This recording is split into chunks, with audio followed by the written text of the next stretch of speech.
Em 2 Timóteo, capítulo 1, versículo 7 diz: Pois Deus não nos deu um espírito de covardia, mas de poder, de amor e de domínio próprio. Hoje a gente vai ler o nosso segundo dia do nosso devocional que a gente começou ontem. E o título do texto de hoje é Ousadia vem dele. Esse devocional é um devocional de uma semana para você que sabe que Deus tem mais, mas ainda sente medo de sair do lugar. Está na hora de romper os limites do comodismo, ativar a sua fé e caminhar com ousadia. Aceite esse chamado em 7 dias, com a palavra, orações e reflexões. Você dará seus primeiros passos rumo à vida abundante que Deus sonhou para você. Então a gente vai pedir o direcionamento dele para a gente ler esse devocional. Acredito que ele vem para nos fortalecer, né? Ajudar nem que seja para dar um primeiro passo daquilo que às vezes a gente estava com medo, né? Então vamos orar, pode fechar seus olhos, respira fundo. Senhor amado, nós nos colocamos diante de Ti, neste momento, nesses primeiros minutos do nosso dia, para poder meditar na Tua palavra, Pai. Que o Senhor possa abrir o nosso coração, a nossa mente, para compreender o que o Senhor deseja nos ensinar através desse versículo. Que todo medo, insegurança, timidez sejam substituídos pela coragem que vem do Teu Espírito. Encha-nos de poder para que a gente possa agir, de amor para que a gente possa servir e de equilíbrio para que a gente possa caminhar com sabedoria. Que a Tua presença seja a nossa força e que esta palavra produza frutos na nossa vida, hoje e sempre, em nome de Jesus. Amém, amém, amém. Ousadia vem dele, porque Deus não nos deu espírito de covardia. A covardia não vem de Deus. O medo paralisante, fuga do chamado, inércia espiritual, nada disso carrega a assinatura do céu. Paulo escreveu esse versículo a Timóteo em um contexto de perseguição, prisão e abandono. O cenário era diverso, mas o espírito era firme. Ele estava dizendo: Timóteo, não recue, não se acomode, não negocie seu chamado. Sê fiel até a morte e dar-te-ei a coroa da vida. Isso está em Apocalipse capítulo 2, versículo 10. Coragem não é a ausência do medo, é fidelidade apesar dele. Pedro negou Jesus por medo, mas depois, cheio do Espírito, ele se levantou com coragem e pregou para multidões. A diferença não foi talento, foi presença, foi rendição. Muitas vezes a gente acha que a gente precisa estar preparada para dar o próximo passo. Aí a gente precisa dar o próximo passo para que Jesus nos prepare. Em Atos capítulo 4, versículo 31 diz: Quando oraram, tremeu o lugar em que estavam reunidos. Todos ficaram cheios do Espírito Santo e com ousadia anunciavam a palavra de Deus. Coragem não nasce do temperamento. Coragem verdadeira nasce da convicção de quem te chamou, mesmo que ninguém mais vá. Vá você. Noé construiu uma arca quando ninguém acreditava na chuva. Gênesis capítulo 6. Josué e Caleb se posicionaram quando toda uma geração duvidou. Números capítulo 14, versículos de 6 a 9. Elias enfrentou 450 profetas de Baal sozinho. 1 Reis 18, 22. E Estevão não se calou diante da morte. Atos capítulo 7, versículos de 55 a 60. Em Josué capítulo 1, versículo 9 diz: Seja forte e corajoso, não tenha medo, porque o Senhor, o seu Deus, estará com você por onde andar. Você não foi chamado para popularidade, foi chamado para fidelidade. Oposição não é sinal de que você errou, pode ser sinal de que está no caminho certo. Não espere que todos te apoiem. Não dependa da validação de quem não foi chamado para caminhar com você. Coragem é se posicionar, mesmo sozinha, sabendo que o céu está te vendo. Portanto, meus amados irmãos, sede firmes, inabaláveis e sempre abundantes na obra do Senhor, sabendo que no Senhor o vosso trabalho não é em vão. Isso está em 1 Coríntios, capítulo 15, versículo 58. Eu vou ler de novo. Portanto, meus amados irmãos, sede firmes, inabaláveis e sempre abundantes na obra do Senhor, sabendo que no Senhor o vosso trabalho não é em vão.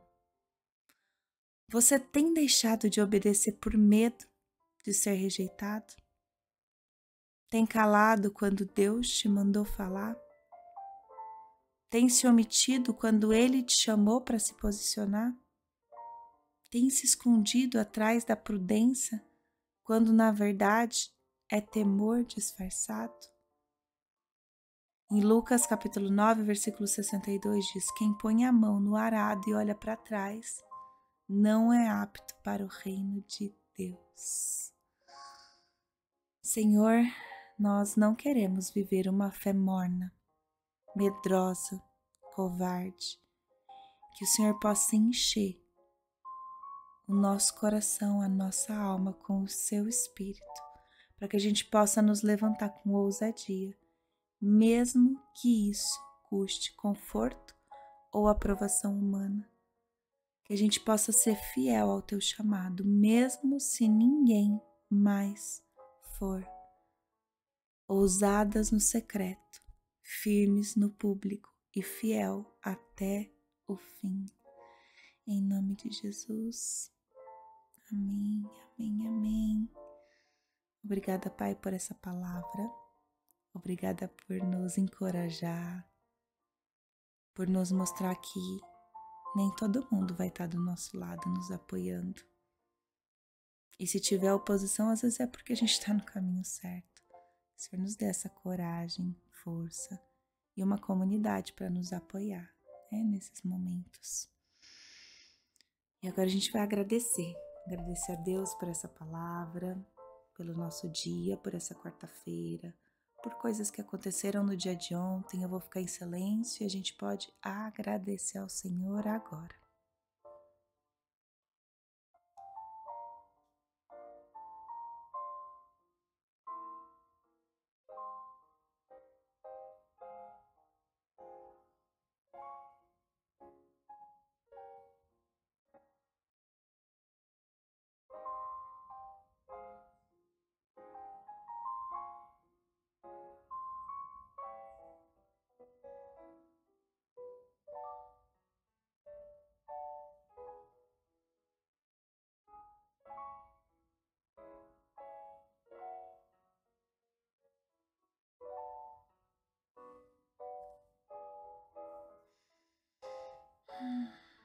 Obrigada, Pai.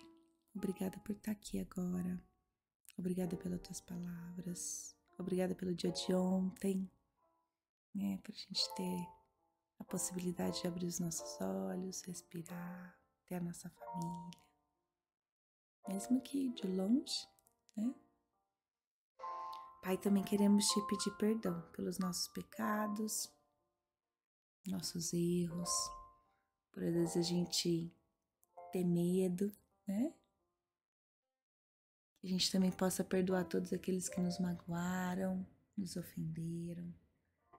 Que o Senhor nos proteja de todo o mal, nos livre de todas as tentações. Em nome de Jesus. Amém. E agora a gente vai orar pelo outro. E antes eu vou ler aqui Atos capítulo 2, versículos de 1 a 6, que é um pedacinho do devocional que a gente leu hoje, né? Fala a vinda do Espírito Santo no dia de Pentecostes. Versículo 1. Quando chegou o dia de Pentecostes, estavam todos reunidos em um só lugar. De repente veio do céu um som como de um vento muito forte. Encheu toda a casa na qual estavam sentados.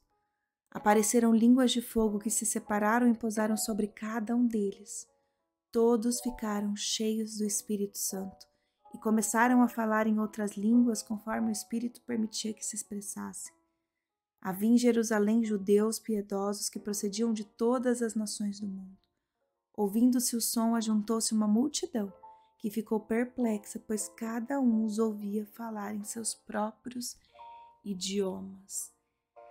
Esse trecho fala sobre o dia de Pentecostes, que aconteceu 50 dias após a Páscoa, quando os discípulos estavam reunidos em Jerusalém. Então, todos estavam juntos em oração, né? Formando ali uma unidade.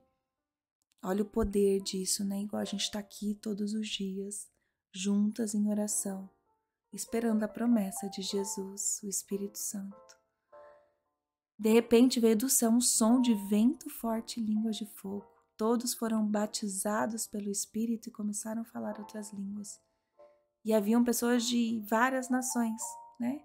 Para que eles pudessem sair dali e testemunhar para o maior número de pessoas. Então, esse momento marca o cumprimento da promessa de Jesus, o envio do Espírito Santo, o nascimento da igreja capacitada para testemunhar ao mundo e a mensagem sendo passada para todos os idiomas, independente da língua ou da nação. Todos puderam ouvir as boas novas.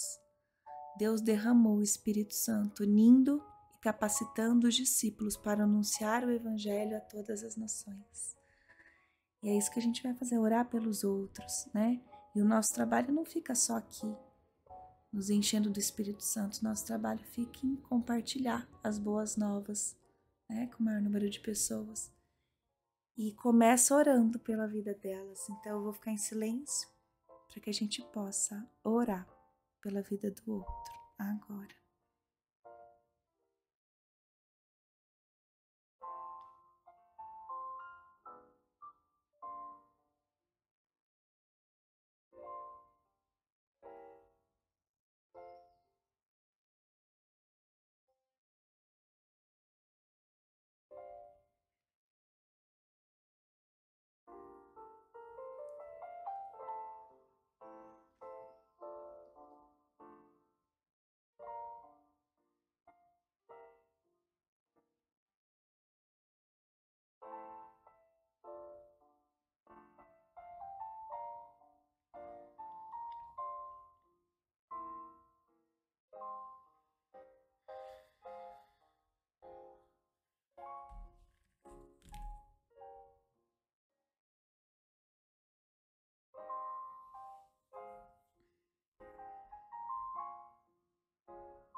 Obrigada, Pai, por poder orar pelo outro, por ser unidade, né, por o Senhor nos capacitar para testemunhar ao mundo.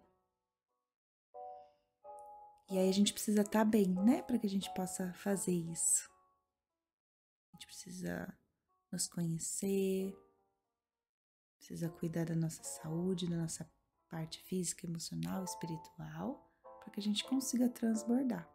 Então agora a gente vai orar por nós. Em Mateus capítulo 6, versículo 34 diz: Portanto, não se preocupem com o amanhã, pois o amanhã trará suas próprias preocupações. Bastam a cada dia os seus próprios problemas. O que está te incomodando agora? Enquanto você conta os seus pedidos a Deus, peça que Ele te mostre a razão por trás de toda a preocupação. Agora é hora de você entregar a sua vida a Ele. Eu vou ficar em silêncio e você pode fazer isso agora.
Pode ir encerrando a sua oração.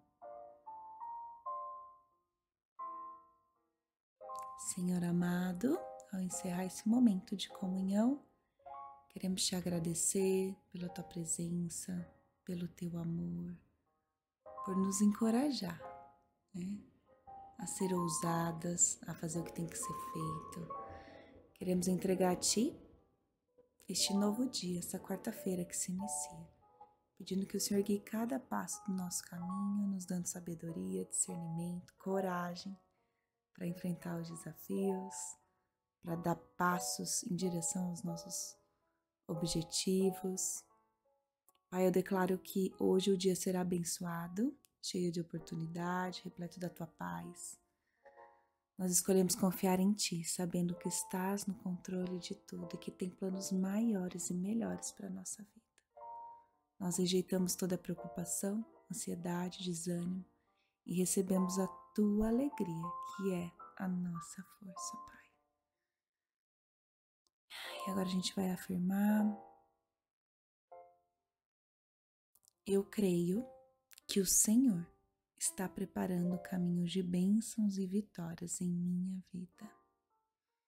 E nós escolhemos ter uma atitude de fé e gratidão, mesmo em meio às incertezas.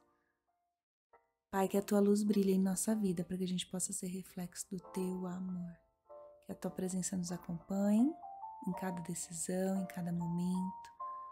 Que teu agir sobrenatural traga transformação, encorajamento, ousadia, paz.